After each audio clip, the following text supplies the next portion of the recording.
Luka yang menjadi sayap. Langit Jakarta sore itu memerah, menyapu gedung-gedung tinggi dengan warna keemasan yang hangat.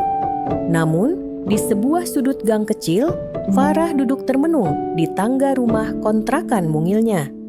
Di tangannya tergenggam sebuah foto tua wajah seorang perempuan dengan senyum manis yang membuat kenangan lama bermunculan seperti hujan di tengah kemarau. Farah menghela napas panjang. Ia tahu ia tidak bisa terus lari dari masa lalunya. Namun, bayang-bayang trauma masa kecilnya seperti rantai yang selalu menariknya kembali ke dasar. Farah tumbuh dengan seorang ibu yang keras. Kata-kata tajam ibunya yang seringkali terdengar lebih menyakitkan daripada pukulan, menanamkan rasa tidak percaya diri yang dalam. Ayahnya, sosok yang hanya hadir di foto pernikahan tua yang digantung di ruang tamu. Kehilangan kasih sayang seorang ayah dan bertahan dalam tuntutan ibunya membuat Farah tumbuh menjadi seseorang yang selalu merasa tidak cukup baik. Namun, hidup Farah mulai berubah ketika ia bertemu dengan Pak Danang, seorang pelatih seni lukis di balai desa tempatnya dulu tinggal.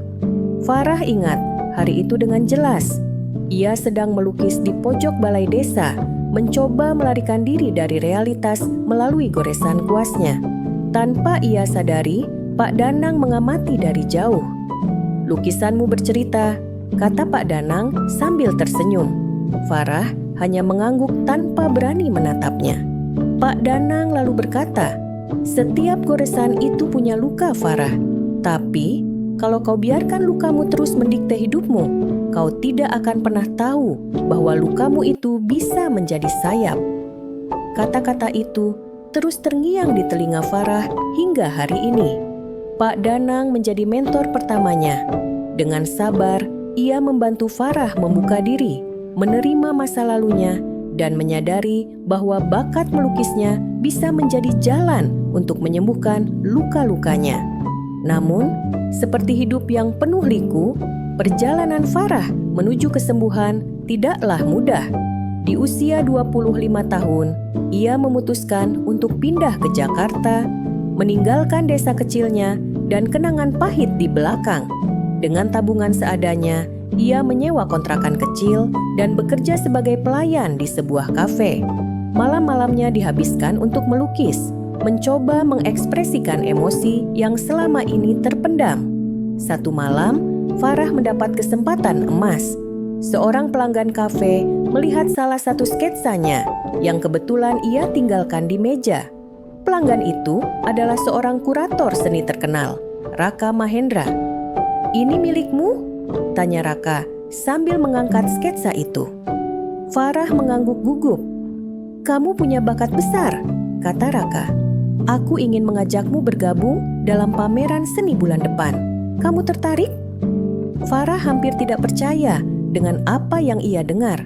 Namun, rasa takut kembali menghantui. Suara ibunya dari masa lalu menggema di kepalanya, mengatakan bahwa ia tidak akan pernah cukup baik. Malam itu, Farah menatap kanvas kosong di hadapannya. Tangannya gemetar, ia hampir menyerah. Namun, dalam keheningan malam, Farah mengingat kata-kata Pak Danang, "Lukamu bisa menjadi sayap." Ia pun mengambil kuas dan mulai melukis. Goresannya lebih bebas dari sebelumnya. Ia tidak lagi melukis untuk menyenangkan orang lain, tetapi untuk dirinya sendiri. Ia melukis tentang rasa sakit, ketakutan, harapan, dan keberanian. Ia melukis tentang seorang gadis kecil yang akhirnya menemukan sayapnya dan terbang tinggi. Saat pameran seni itu digelar, Farah berdiri di depan lukisannya dengan rasa tidak percaya. Orang-orang mengagumi karyanya. Bahkan, lukisan itu terjual dengan harga fantastis. Namun, yang lebih penting bagi Farah adalah komentar Raka. "Lukisanmu memiliki jiwa," katanya. "Dan jiwa itulah yang membuat orang terhubung." Itu adalah momen di mana Farah menyadari bahwa ia tidak lagi menjadi tawanan masa lalunya. Trauma masa kecilnya tidak lagi menjadi beban, tetapi menjadi bahan bakar yang membuatnya terus maju. Pesan moral dari perjalanan Farah adalah bahwa luka masa lalu tidak harus menentukan masa depan kita. Justru, luka-luka itu bisa menjadi bagian dari keindahan cerita hidup kita asal kita berani menerima, berdamai, dan mengubahnya menjadi kekuatan. Farah kini menjadi pelukis sukses yang dikenal dengan karya-karyanya yang penuh emosi dan cerita. Ia sering mengadakan workshop seni untuk anak-anak yang mengalami trauma, membimbing mereka seperti bagaimana Pak Danang dulu membimbingnya. Di akhir setiap workshop, ia selalu berkata, "Luka, kita adalah bagian dari kita. Tapi jangan biarkan itu mengikatmu.